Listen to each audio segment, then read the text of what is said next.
too much makeup says, go back to the high-heeled shoes. Okay, same type thing. So again, it's the fine line. And folks, it's a fine balance that you have to find that might be different from one group to another. As I said before, when I'm speaking to adult business people, I wear this outfit.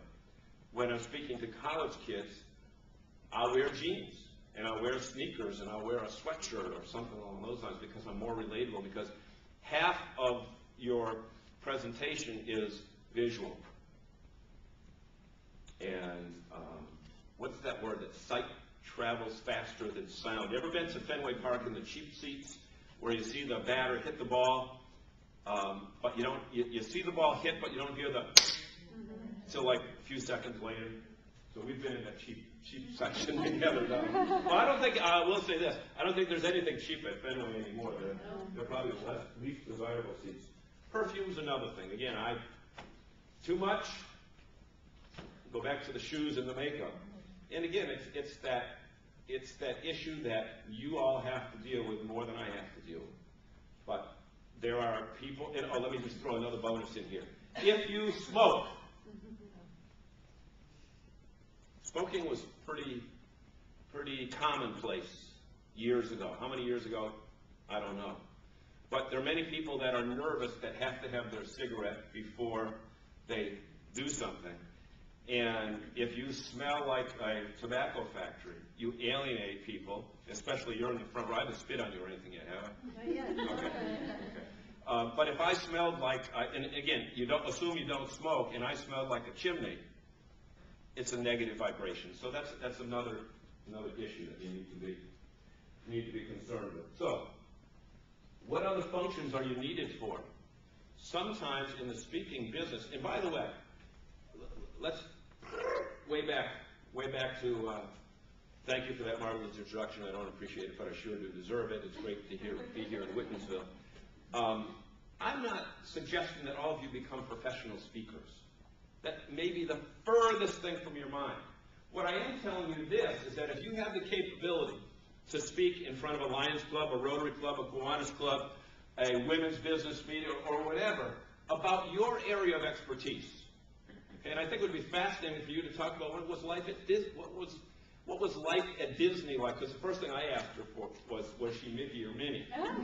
Okay, but Disney is a fascinating thing, and you've got something in your background that you can go talk about it. Then afterwards, people say to you, well, what do you do now that you're not wearing the mouse ears anymore? And you say, well, I open a business, blah, blah, blah, blah. But whatever you do, whatever your area of interest is, if you have the capability to get up in front of large groups of people, and large groups of people could be 10 people to you, it could be 1,000 to someone else, and talk with poise and presence, then those people will recognize you as an expert in your field.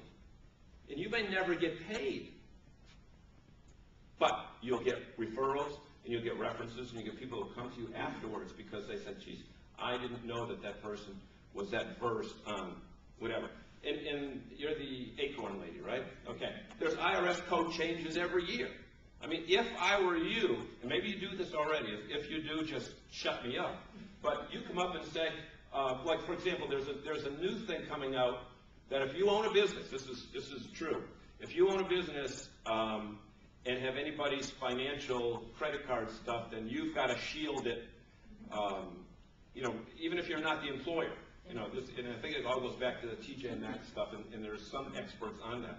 But what does the average business person need to know?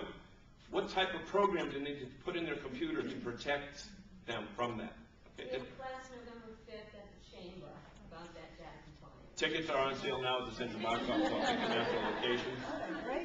Okay, so there you go. But the person who is going to provide that service will do some business from it. You probably will get some business based upon the program that you just did on 3 weeks on the social networking thing. Okay? And if you exceed their expectations, you'll get even more business. And you know what, folks? I'm going to just deviate for 1 second. We are in a world right now that I believe mediocrity is the expected standard of excellence. Mediocrity. So you don't have to be perfect to be great. Give me that back. You don't have to be perfect to be great, but all you have to do is be one better than the competition. Okay?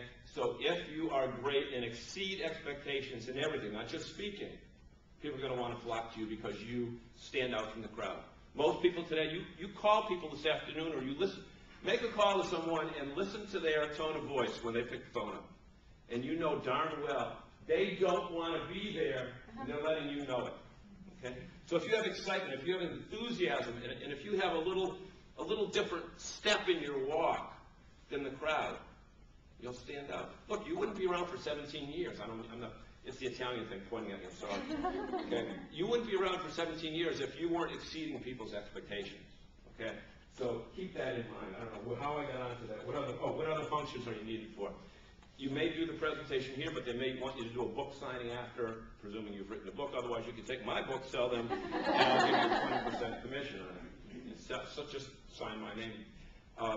But there may be a breakout session. There may be another session that you need to go to. So again, it depends on what you're wearing. I know my friend Tim Daggett, who won an Olympic gold medal back in 1984 Olympics. When he speaks, he doesn't dress in this outfit. He wears his gymnastic outfit. He doesn't carry his gold medal with him. He doesn't wear it around his neck. But his whole thing is using athletics as a way to do business better. So he'll still do backflips. Want to see me do one? No. Is there a town-owned ambulance system? Okay. So what other functions? Now, here's another thing. This frosts me. And all my clients that I coach about public speaking with, I tell them this first thing. When you're speaking, even if you speak after a dinner, take off your name tag. Why? It's distracting. It's distracting. The star of the show are your eyes and the connections that you make with people. And I don't care whether there's 50 people in it or 2,000 people. Take off your name tag, because if there's a lot of lights, then this is glaring back at them. So it's a distraction. So number one, take off the name tag. I told you about the water already. And please, folks, turn your own cell phone off. Nothing is more disconcerting than being the speaker. How do I know that, ladies and gentlemen? In many cases, that magic bag over there has had sound emanating from it. And you know what? In a room like this, you can't fake like it ain't yours. They know darn well that is my phone that's ringing. So, we're down to number 7. Do not degrade your competition. Don't